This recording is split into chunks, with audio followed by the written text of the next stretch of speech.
l'agressivité. On n'a pas assez cherché dans le drive, malheureusement, on a essayé de trop chercher sur des tirs à 3 points. Et puis on n'y était pas en défense, hein. C'est la chose principale, on prend 84 points ce soir. Ouais, il y a des regrets forcément parce que c'est une équipe qui était à votre portée, quoi. Ouais, qui était derrière nous, non, qui était égalité. Et on avait fait un bon match chez eux et là on n'a pas su prendre le dessus, tout simplement. Voilà. Ça reflète pas complètement la saison de finir juste au-dessus des relégables comme ça. Non, ça reflète pas du tout notre saison. On a craqué sur la fin en perdant 7 matchs, je crois. Mais on a fait quand même une saison correcte.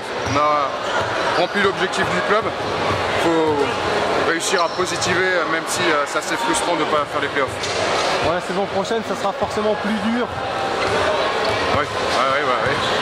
Il va y avoir des grosses écuries qui vont monter en N1 et des grosses équipes aussi qui vont descendre. Donc ça va être beaucoup plus rude. Il va falloir être costaud l'année prochaine. C'est vrai qu'il y a des sacrés budgets, hein, que ce soit Caen ou d'autres formations, il va falloir batailler. Hein. C'est sûr qu'avec un petit budget comme le nôtre, déjà, je pense que ça prouve qu'on a fait une bonne saison, même si on n'a pas une grosse masse salariale comparée à d'autres équipes. Mais je pense qu'on peut réussir à faire la même chose, voire plus l'année prochaine quand même. Quel est ton souhait justement en vue de la saison prochaine? On sait qu'il te reste un an de contrat, mais tout est ouvert pour toi. Hein. Tout est ouvert, pour l'instant, il n'y a rien qui est décidé. Il n'y a pas eu d'avance pour l'instant, donc je ne peux pas m'avancer sur quoi que ce soit. Oui, tu penses avant tout à bien gérer ta carrière sportive, à faire des bons choix. Est-ce que la stabilité serait un bon choix selon toi? La stabilité en est un ou non, ça dépend de beaucoup de choses. Ça dépend comment ça va se passer avec le coach, avec l'équipe qui veut construire, etc. Et moi, des propositions que j'aurai, c'est assez aléatoire. Ils vont recruter 2 intérieurs, c'est ça, au Jet Rouge? J'en sais rien. On va faire sa place. Hein. J'en sais rien, je ne sais pas du tout ce que Laurent va faire avec le budget, je ne sais pas du tout. On va au plaisir, alors bonnes vacances. Merci, ouais, merci. Forcément, bien sûr qu'il y avait la place de mieux faire, mais bon, c'est vrai que ça fait quelques matchs qu'on est en difficulté, on a perdu le fil conducteur et du coup, on essaie de se rassurer en étant en attaque et on n'y arrive pas, donc il est temps que la saison se termine. Ouais, il y a un bon groupe. Qu'est-ce qui s'est passé dans cette fin de saison là pour accumuler 7 revers comme ça? C'est dur. On a atteint notre premier objectif qui était le maintien assez tôt dans la saison. Malheureusement, je pense qu'on n'a pas tous pris au sérieux, on n'a pas essayé de le prendre au sérieux, l'objectif des playoffs. Et c'est vrai qu'on a joué de malchance en perdant des matchs de 2-3 points. Et moralement, c'est difficile quand on fait des gros déplacements et qu'on va perdre dans les dernières secondes, c'est toujours très difficile. Donc forcément, ça a fait du mal au mental. Bon, ton avenir, là, il y a beaucoup de bruit qui court. Est-ce que tu peux nous confirmer que tu ne seras pas loin la saison prochaine? Pour le moment, je suis sous contrat jusqu'au 31 mai. Il n'y a rien qui est décidé encore. J'ai des larmes aux yeux parce que ça fait 2 belles saisons que j'ai fait ici. C'est très intéressant, donc voilà, il n'y a rien d'autre à dire. Quels sont tes souhaits quand même, Johan? Pouvoir allier ma vie professionnelle parce que moi je suis dans un projet de reconversion que j'ai parfaitement réussi et pouvoir continuer à jouer et me faire plaisir. C'est vrai que cette année ça a été très dur en National 1 parce que moi je travaille du lundi au vendredi et comme ça dans ces conditions là c'est quand même difficile de s'entraîner. Pouvoir continuer à être le plus compétitif possible, j'ai que 25 ans et je pense que j'ai encore un peu de basket dans les jambes donc essayer de trouver le meilleur compromis pour moi pour la suite de ma carrière. Bon justement, le meilleur compromis c'est peut-être la N3 ou la N2. Est-ce que tu peux nous confirmer quand même des contacts avec Mirecourt? J'ai des contacts avec Mirecourt, j'ai eu des contacts récemment avec Jeff, Sainte-Marie hier. Il y a aussi Saint-Dié qui est pas loin, il y a Mirecourt. Effectivement, il y a pas mal de gens qui viennent toquer. Après, voilà, ma décision se prendra dans les prochains jours et puis on verra bien pour la suite.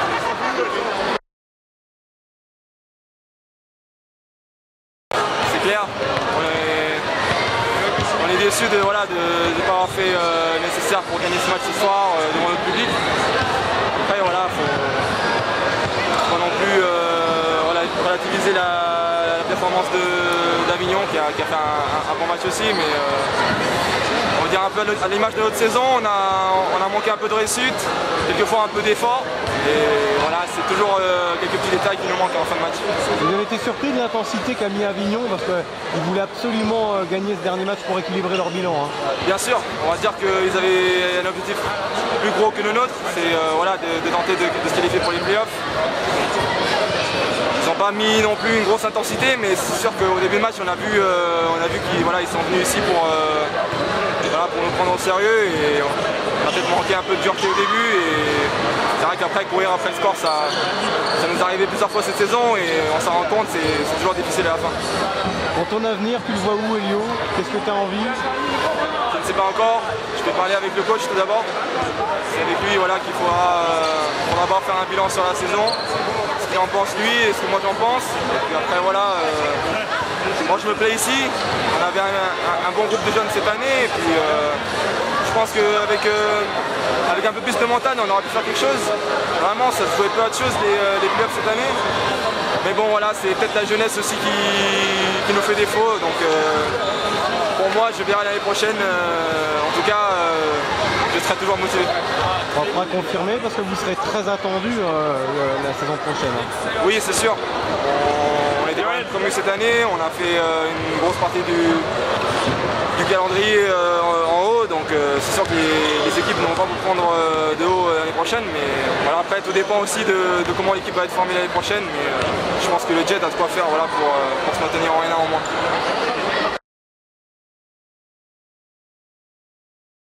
Pour un dernier match, on avait vraiment envie de finir en beauté, entre guillemets, même si on a raté le coche pour les playoffs depuis quelques matchs, on aurait aimé finir sur une bonne note.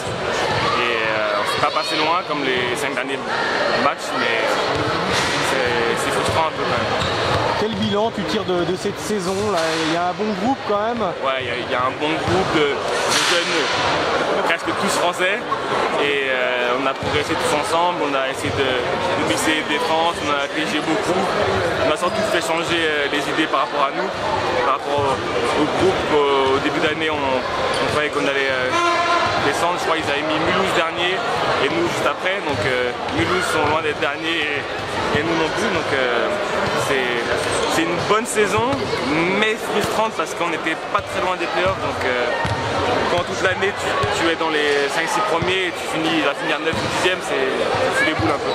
Bon, vous serez très attendu, hein, il faut confirmer lors de la deuxième saison et c'est le plus dur, on a envie de dire. Ah, c'est ça, parce que maintenant toutes nos petites entre guillemets tricheries de poids, de zone, etc. ça ne marchera plus. L'effet de surprise des joueurs qui n'ont pas joué à ce niveau-là ou qui ont été oubliés, ça ne marchera plus, donc on va trouver une solide base et partir de l'avant.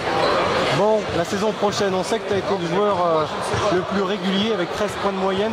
Quels sont tes souhaits, Raphaël? Pour l'instant, j'ai parlé une fois avec Laurent pour un bilan de saison et je dois le revoir pour parler vraiment plus de l'avenir au Jet. Donc pour l'instant, c'est un groupe international. Est-ce que ça te plairait quand même de miser sur la stabilité? Oui, parce que ça fait, on va dire, ça fait 10 ans que j'ai commencé ma carrière, en 8 ans. Et j'ai fait 8 clubs différents, donc ça serait bien de rester. En plus, je suis vraiment bien dans ce club-là. Le feeling passe avec les joueurs, le staff, les dirigeants. Donc moi, ça me très bien de rester. Il y a 2 gros intérieurs qui vont arriver. Il y a peut-être quelque chose à jouer la saison prochaine. Hein. Ah oui, avec des joueurs de métier et un bon petit groupe de jeunes français. Là, si la mayonnaise elle prend, ça peut faire quelque chose de bien. Qu'est-ce qui manque selon toi à ce groupe pour être encore plus compétitif, mis à part 2 costauds dans la peinture? Un peu de dureté des fois, comme j'en ai parlé avec mon père, il n'y a pas de méchantes fautes ou des trucs comme ça. Et ça manque un peu. Après, la dureté, c'est ça. La dureté, voilà. Après, là, on a appris à se connaître pendant un an. Si il y a un gros noyau qui reste, ça se verra directement. Comme ça, Chamon, ça a fait cette année. Ils sont arrivés au début, c'était déjà prêt, ils connaissaient, donc ça peut être un plus.